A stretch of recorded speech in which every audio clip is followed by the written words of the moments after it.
జీ5 ఉండగా మీ favourite TV shows ని మీరు అస్సలు మిస్ అవ్వలేరు. Complete free.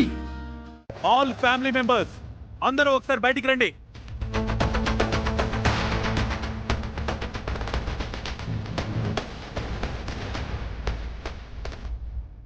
విక్కీ, ఏంటి సడన్ గా? వేదవతి గారు, అవనిని బయటికి ఎంటేశారట. అవని మెడలో తాళి ఉందన్న సంగతి బయట పడిన తర్వాత కూడా ఇంట్లో ఎలా ఉంచుకుంటావు?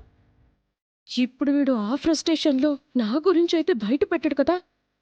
ఎంత మేనకోళ్ళైనా మోసం చేస్తే భరించలేం కదా బాబు. అయితే ఇప్పుడు మోసం చేసిన వాళ్ళకి మంచి పనిష్మెంట్ ఇస్తారన్నమాట. తప్పు చేసిన వాళ్ళకి శిక్ష పడాలి కదా మరి. అవునవును, తప్పు చేసిన వాళ్ళకి శిక్ష పడాల్సిందే. నువ్వేం బాధపడకు బాబు. నీకు ఎలాంటి న్యాయం చెయ్యాలో అలాంటి న్యాయం మేము చేస్తాం. మీరు నాకు న్యాయం చేయడం సంగతి అటుంచండి.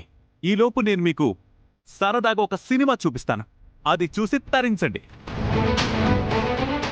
సినిమానా? అవును పెద్దిరాజు గారు, కథలో మంచి మంచి ట్విస్ట్లుంటాయి. ఇంతకీ సినిమా పేరేంటి? సినిమా పేరు నిహారిక నీ వేషాలు చాలిక.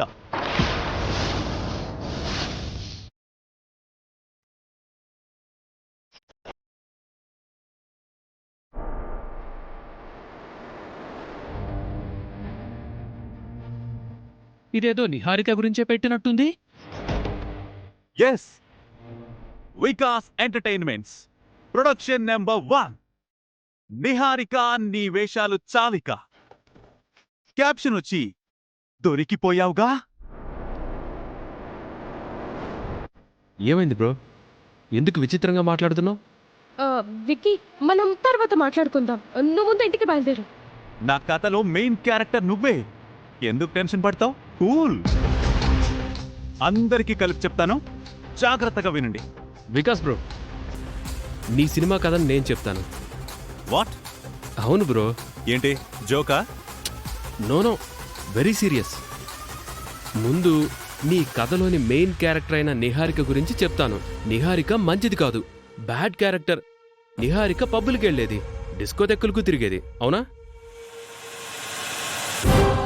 నిహారికకి ఎప్పుడూ ఫ్రెండ్స్తో బలాదూర్ తప్ప మరో పనుండేది కాదు.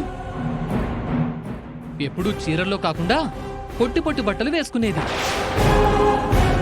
నిహారికకు సంప్రదాయాలు, ఆచారాలు, పద్ధతులు ఏవి తెలియవు.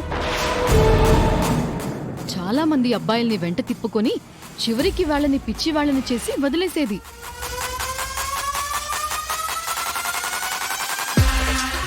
అంతేకాదు బాబు, నిహారిక జాతకం అడ్డు పెట్టుకుని మా ఇంట్లోకి ఎంటర్ అయ్యింది.